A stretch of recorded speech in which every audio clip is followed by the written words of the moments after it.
Lily, what if I told you that just 2 days ago, the Japanese government spent $34.5 billion trying to stop the yen from collapsing, but it only held for a few hours before falling back down? What do you think the real reason behind this is? 34.5 billion couldn't stop it. That must be a really big problem. The root cause is thousands of miles from Japan, at the Strait of Hormuz. On February 28th this year, the US and Israel launched airstrikes on Iran, killing Iran's supreme leader Khamenei. On March 4th, Iran announced the closure of the Strait of Hormuz. Do you know how important this strait is? A lot of oil goes through there, right? 20 to 25% of global oil trade, 14 million barrels per day, just got cut off. The International Energy Agency calls this the largest global energy security challenge in history. 14 million barrels. That sounds staggering. It's the largest supply disruption in history. Oil prices went from $60 a barrel before the war, spiked to $80 in early March, and now they're fluctuating between $100 and $116. And the scariest part is, the Exxon CEO warned last week that the market hasn't seen the full impact yet. Why haven't we seen it yet? The strait's been closed for 2 months already, hasn't it? Because there are still many oil tankers that were already loaded at sea. Plus, countries are releasing strategic reserves to hold things together. But these will all run out. If the strait stays closed, oil could hit $150 to $200 a barrel. What does this have to do with Japan? Everything. 70% of Japan's Middle East oil comes through the Strait of Hormuz, and over 90% of Japan's energy is imported. Oil going from $60 to $100 means Japan needs almost double the dollars. So the yen depreciates? Right. On May 1st, the yen fell to 160.7, approaching a 38-year low. Before Golden Week, the finance minister warned traders to keep your phones on, meaning the government could intervene at any time. And then they deployed that 34.5 billion? Right. But here's the key point, Lily. Listen carefully. That 34.5 billion didn't just disappear. They used dollar assets from their foreign exchange reserves to buy yen in the market. Japan holds about $1.2 trillion in US treasuries, making them the largest foreign holder of US debt. So they likely sold some treasuries, converted to cash dollars, then bought yen in the forex market. So they might have sold treasuries to get dollars? Very likely. And that's the beginning of the chain reaction. What chain reaction? Think about it. If Japan sells treasuries to buy yen, what happens to treasury prices? Prices fall? Right. And when bond prices fall, yields rise. Right now, the US 10-year treasury yield is 4.4%, and the 30-year is approaching 4.93%, almost touching the dangerous 5% line. Why is 5% the danger line?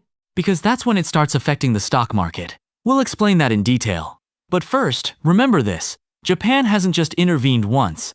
Last July, they threw $36.8 billion at it, and the yen only bounced for a few days before falling back. So this 34.5 billion is also just temporarily effective? Right. After the May 1st intervention, the yen went from 160.7 to 155.57.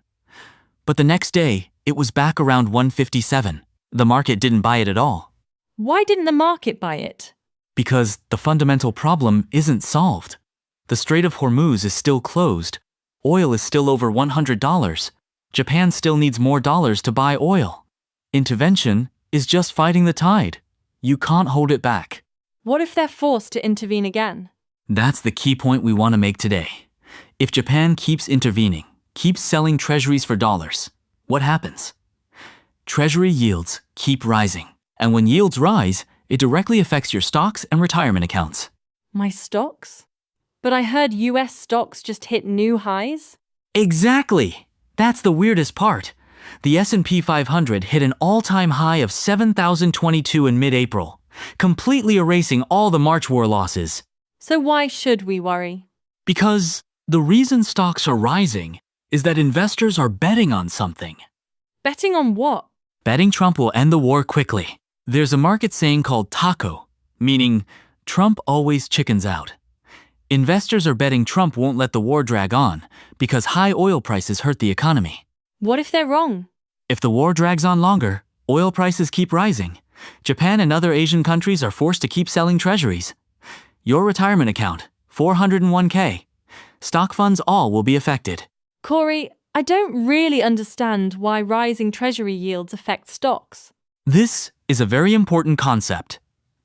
Let me explain it the simplest way. Think about it. If bank deposit rates are only 1%, you'd be willing to pay $100 for a stock that earns $5 a year, right? Because a 5% return is way better than deposits. Yeah, that makes sense. But now, US 30-year Treasury yields are almost 5%. Treasuries have almost no risk. Stocks have risk. If the returns are similar, would you still be willing to take the risk on stocks? Probably not. I'd choose the safer treasuries. So stock prices have to fall to make their returns higher to attract investors. That's the mechanism by which rising yields kill stock valuations. In more professional terms, when the discount rate rises, the present value of future cash flows declines. Discount rate? Right. Think about it. If I promise to give you $100 in 10 years, what's that promise worth today? If interest rates are 0, it's worth $100 today. But if rates are 5%, it might only be worth $60 today, because you could take 60, buy treasuries, and have $100 in 10 years. So the higher the interest rate, the less future money is worth? Exactly right. That's why tech stocks are most vulnerable, because most of tech stock earnings are in the distant future. When rates rise, those future earnings get discounted especially hard. I see. What about companies? Companies get hit twice. The first hit is rising financing costs. When companies issue debt to borrow money, rates follow treasury yields.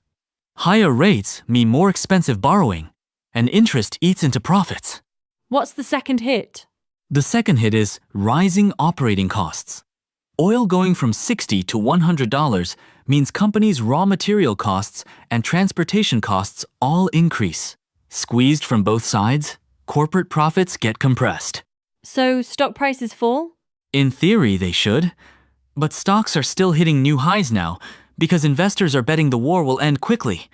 The question is, what if they're wrong? Then your retirement accounts and stock funds are in trouble. Exactly. You know most Americans' retirement savings are invested in S&P 500 index funds, right?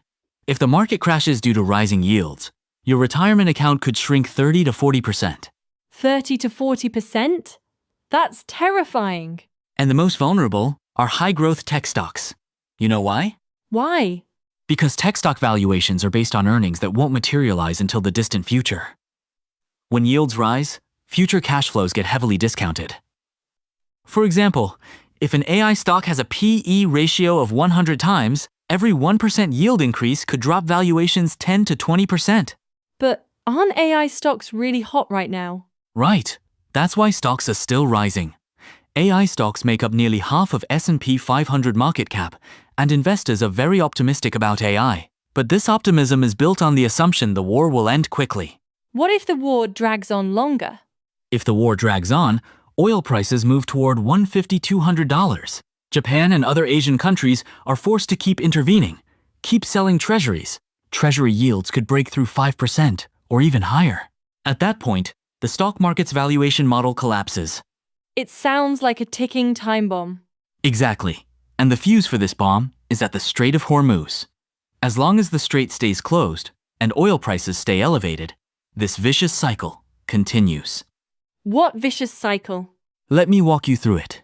The Iran war leads to Hormuz closure. Oil prices spike. Japan needs more dollars to buy oil. Yen depreciates. Japan is forced to intervene, sells treasuries for dollars. Treasury yields rise. Stocks come under pressure. Then yen carry trades start unwinding. They sell US stocks, buy back yen. Wouldn't that make the yen appreciate?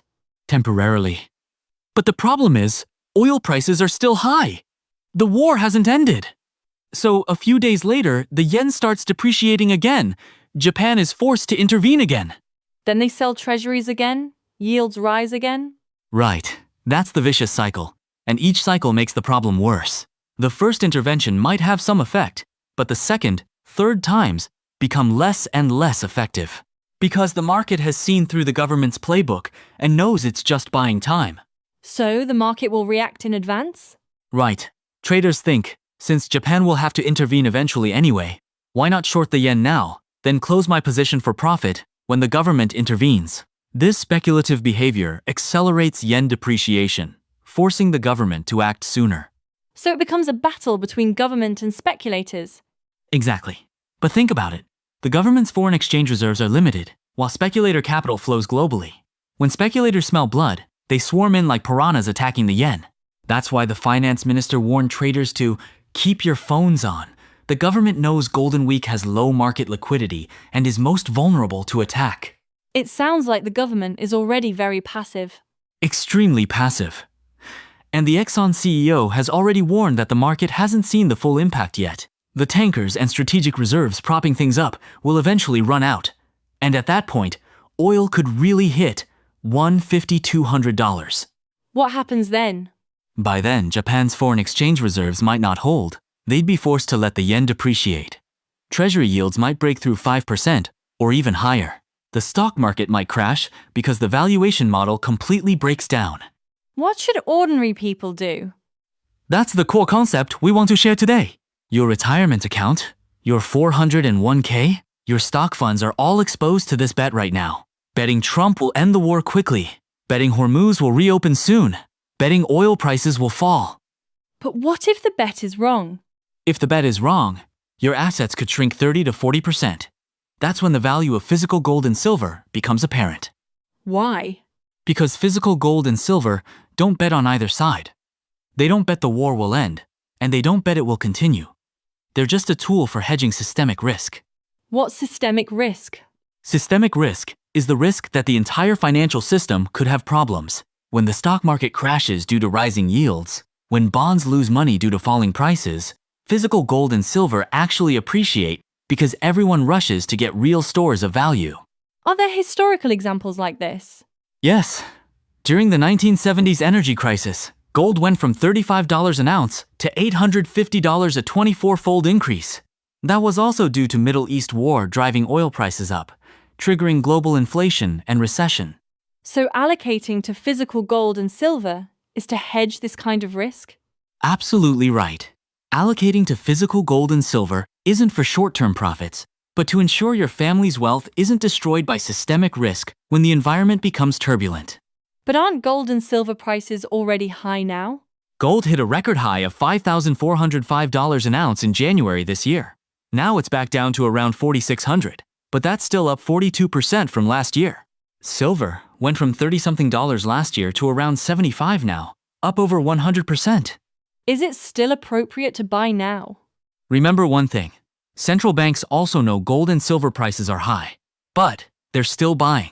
In the first quarter this year, global central banks bought 244 tons of gold, more than the same period last year. Why? Why?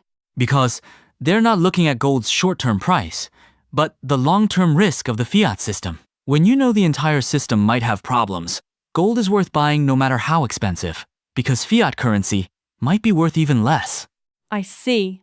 So, allocating to physical gold and silver now is preparing for potential systemic risk? Exactly. Remember our core principle. If you can't touch it, you don't really own it. Stocks might crash due to rising yields. Bonds might lose value due to falling prices. But physical gold and silver, when you hold it in your hands, it's yours. Japan spent $34.5 billion and couldn't save the yen. That proves government intervention is actually very limited. Right. The way of wealth is first, the way of wisdom.